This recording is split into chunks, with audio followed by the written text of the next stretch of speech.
and I promise it won't be long. One of the things... He needs some milk.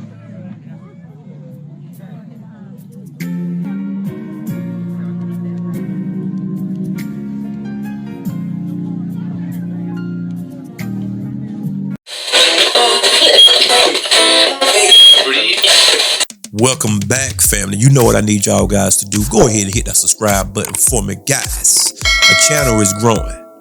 Despise not small beginnings. You understand? Hit the like button. Hit the share button. Comment, family. I'm trying to get into the YouTube algorithm. YouTube tripping sometime, but I'm going to keep peddling it anyway. Support my channel by going to the Cash App, guys, and donating there. It's $Drummer1980. I do appreciate you in advance. You also can support my channel by clicking on the super thanks located under the video, guys. Donating there as well. And like how I tell each and every one of y'all, I do appreciate you tenfolds over, hands down. I'm proud that you're rocking with me. Ooh. Well, family, I see you made it back one more time. You know who I am. I'm your gracious host, Drummer 1980, hailing from Columbia, South Carolina. My motto is I don't make believe, I make believers. I hope you had a good day today. And if that's not the case, do one thing for me. Ask yourself why, because remember something. Happiness is an inside job. In other words, it's your responsibility. Let me say that one more time for good measure. Happiness is an inside job, and it will always be an internal affair. Guys, we back today again with my man Flex, King Flex, Tariq Nasheed. This is a good showing, guys. This dude from the Caribbean has some very interesting things to say. And this is going to blow y'all guys' mind. Guys, get your popcorn ready and let's have this discussion. Simply because these discussions is much needed. Because now we starting to pinpoint things that affect us all right? In a major way. Let's get to it. Be tall. How are you? Hey, Tariq, can you hear me? I can hear you. How are you? I'm doing good. So let me ask you, what do you believe that it is the response? As I know you talk a lot about the problem of white supremacy and all that stuff. Do you think it's the responsibility of every black male to fight back against white supremacy? And black women too. And every non-white person, and hell, some of the white people should fight against white supremacy. But the thing is, white supremacy gives the average white person an insurance policy that's worth $1 billion. So it's hard for them to fight that $1 billion insurance policy of protection, privileges, benefits, and other things. It's hard for them to say, hey, I don't want privileges. I don't want to be a protected class, which are the dominant white society is a protected class. So it's hard for them to fight it, but it's every non-white person, it should be their responsibility to fight against that system, right? No, I don't think so. Oh, and here's what I think. I just found out. Well, I won't say I just found out, but I guess recently found out, and I know a lot of people in the chat. Some people in the chat have heard this statistic where 53% of black men don't even have children. So if you're a childless man, do you think a man who's childless, who has no bloodline, do you think he has a responsibility to fight white supremacy? Why or why not? That's random as hell. I don't even understand the correlation. Let me talk to your soul for about 2 minutes. Guys, do you hear this asinine, egregious foolishness that's coming out this dude's mouth? And you see why we delineate? Do anybody see the reason why? It's not that we think you're bad people or anything, but listen at your mindset. This is why you have to flee and have to run and have to put on your running shoes and have to try to cosplay as somebody else, simply because the level of cowardness is far beyond my imagination. Just because a man don't have kids doesn't mean that he should fight and do the right thing. I ain't never seen nothing so heinous in my days of being on earth. And you want us to lock on to this? I refuse to. Skin color don't make me no difference. The truth and what's right is what I stand on. But you have people like this that come from the Caribbean, the diaspora in South America, in different parts of the world. And this is their mindset, guys. Let's go. Between not having a child and fighting white supremacy. What kind of correlation is that? Because if you have no bloodline, I mean, you have no stake in the future. So why would it be your responsibility to fight back against white supremacy? Like, because we're not likely to solve this problem in our lifetime. So if you're a childless man, what would it benefit you? And you have no kids. So what would be the point? Because you're not supposed to have a system of injustice. If the minute you sit here and accept injustice, you become a coward. That's what a coward does. Where's your family from, by the way? My family's from the Bahamas. There you go. No, listen. When they get to the U.S., they came here. I think in the late '80s, early '90s, something like that. Yeah. So again, that mentality that you guys have, where you're going to flee. No. Yeah. That's fleeing. No, because that's the problem. No. I used to be on board with the whole, fight back against white supremacy and all that. So I used to be on board with that stuff. But the more and more I think about it, and I think about issues going on with black people, and I look at black women's behavior, and I think about the number of childless men out there. I think if you're one of the 53% of black men in America who has no children, I don't think you have any business fighting back against white supremacy. I don't think that's really your problem. FBA family, just soak it in. FBA family, soak this in. Soak it in. There's a reason. The 53% of men who are childless, let it soak in. That's why we delineate, because that cowardly mindset is something that we don't allow in our circles, sir. That's not how you do things, sir. If we were cowardly like you're talking, you wouldn't have a lane to come over here from the Bahamas. Somebody had to fight these people in order to make a lane for other non-white people to eat. Tariq, let me say this: if you're a black man in this country, if you had a child, it makes total sense why you would want to fight back against a corrupt system, because you have a stake in the future, you have a bloodline. But if you're childless, I think it makes no sense. This is the one life you have. There's some cowardly stuff you done came up with in order to justify that Caribbean cowardice. Fleeing Caribbean cowardice that you trying to infuse us with. We ain't buying it, brother. If you want to be a coward, knock yourself out. All right, we ain't sitting up here bowing down to no damn white supremacists. We're trying to replace white supremacy with a system of justice, child or no child, don't matter, because we have to deal with white supremacists. Forget the children. The children have to deal with it, and we have to deal with it. All of us have to deal with systematic white supremacy. So we stand up against it. Sure. But let me just drop this jewel on you. This is why the dominant society know exactly how to run the play. They'll bring somebody like that in and give him money. Since he got his bag, the rest of the niggas, so what? See, this is how they run so much game on us. They bring people like this in and put them in positions. Governors, presidents, senators, congressmen, managers, over media outlets. They'll put people like this over you. So now you sitting there wondering, like, why are they putting out so much filth about black Americans, about FBAs? Like the gossip in the shade rooms and world stuff. And you sit back like, why are they showing the underbelly? They don't never have anything positive to say.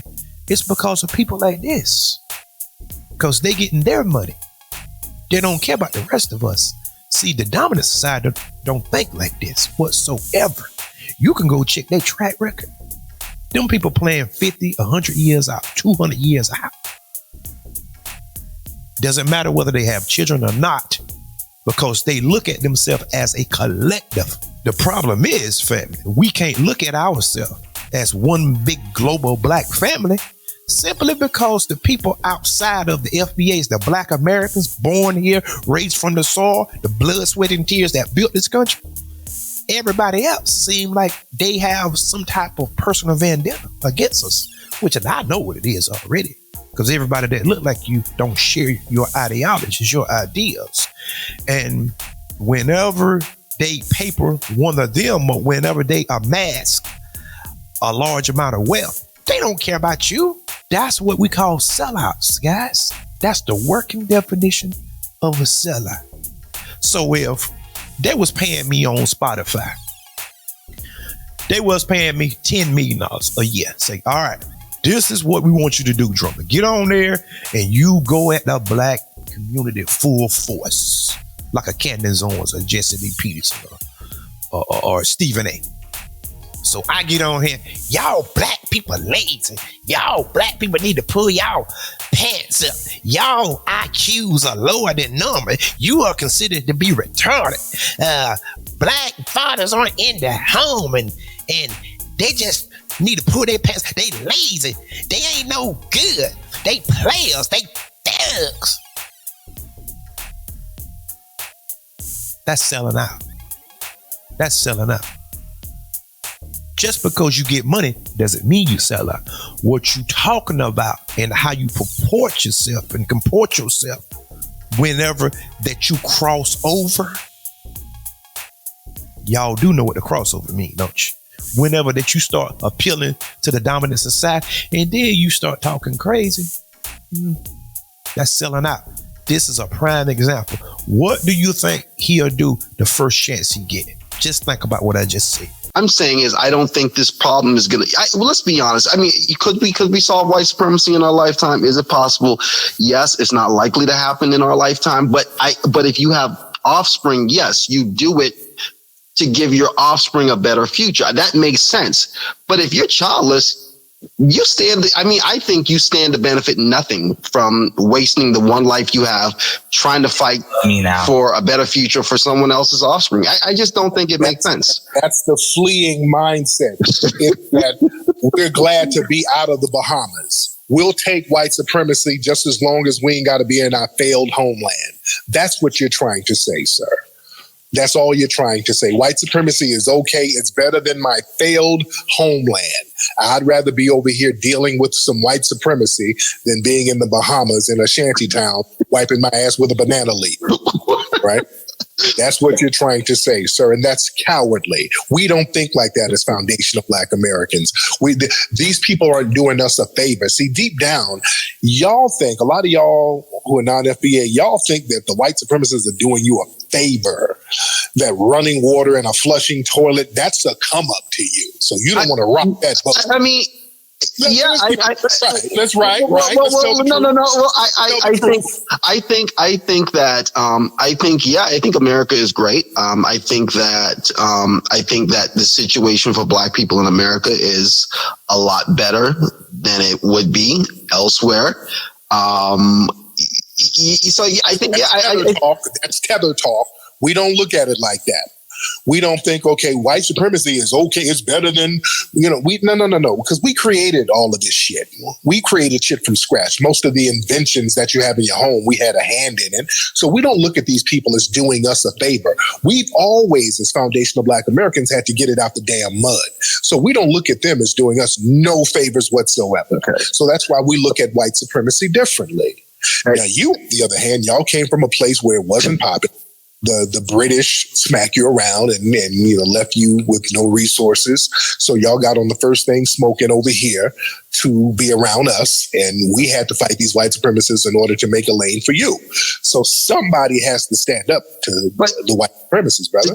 Tariq, how do you know? I might be a foundational Black American. You don't know. A lot of family was from the Bahamas. What are you saying? I'm saying a lot of the slaves in America went to the Bahamas. So you don't know. I might be FBA. Tariq, we might be family. You don't know. No, you're not. No, you're not. You are a tether. You're not FBA. You are 100% tether. You do not have the Majara spirit that we have. Talking that, let's leave. Ooh, white supremacy ain't that bad. Let's not talk about it. You don't know. That ain't no. No. You different, brother. You are not FBA. We know you ain't FBA. Hey, well, Tariq, you know what I'm saying? I think we'll agree to disagree. I know you got other calls. I'll land my plane. Hey, can't wait for the mic. Yeah, all right. There you have it, family. Did you hear it? America is great. Exactly. You know why America is great? Because of the people that's there. I'm talking about us as a whole. America will look just like London or any other place if it wasn't for the foundation of Black Americans. And that's just the truth of the matter. Like how Tariq said, we had a hand in it, and a lot of the inventions were created by us. But of course that you couldn't get credit for. Of course you could. But if you know how to trace back history, you can trace your lineage back to Egypt. Egypt was one of the powerhouses at one point in time.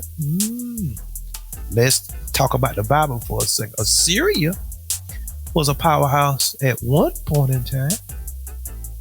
Babylon was a powerhouse at one point in time. And I can keep on going. And the common denominator, or this group of Black people that was enslaved in each one of those places that I just named. That's the common denominator. The Bible say wherever they go, the Bible is talking about a specific people, a people group, not by skin color, but by lineage and by ethnicity. The Bible say wherever they go, the cities, the countries will be blessed. So that's why each one of them I named, they was the powerhouses of that time. Egypt, Assyria, Babylon, Rome, all these places. Yes, I bet you didn't know that. And then the last one is going to be America, according to the Bible. 400 plus years. Yeah, I bet you didn't know. I bet they didn't teach you that in Sunday school, did they? Yeah, it's in there. It's all in there, guys. It's all in there. So I said all that to say this.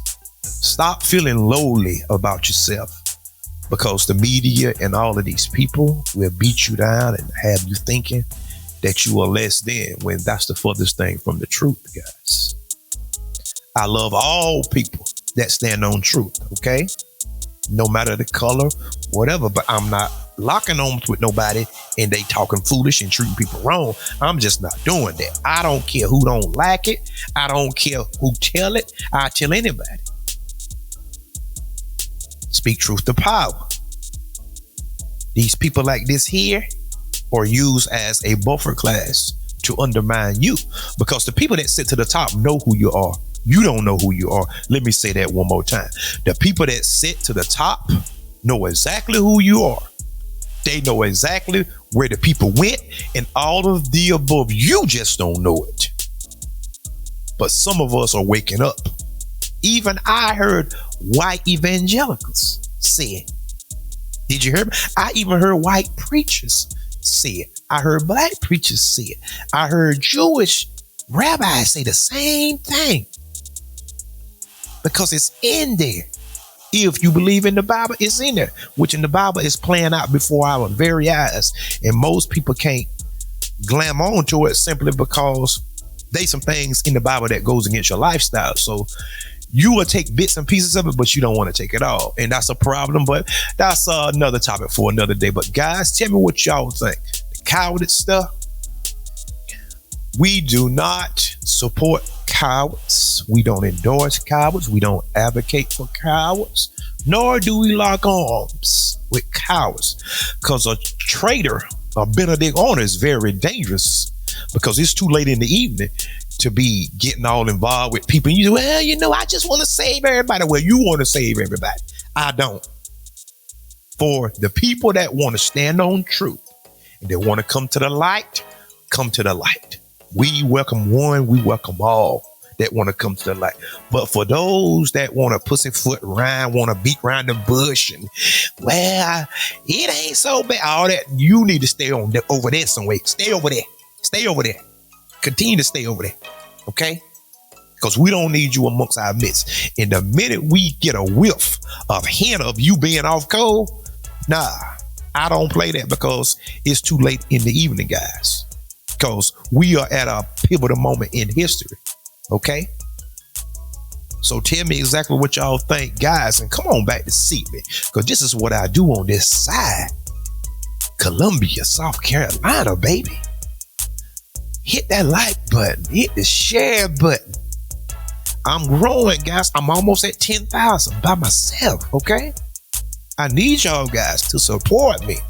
Support me with the likes, the shares, and subscribing. If you ever so kindly, you can hit the donation button if you want to. The super thanks located under the video, okay? Or you can hit the cash app. But until next time, peace. And remember, there is more.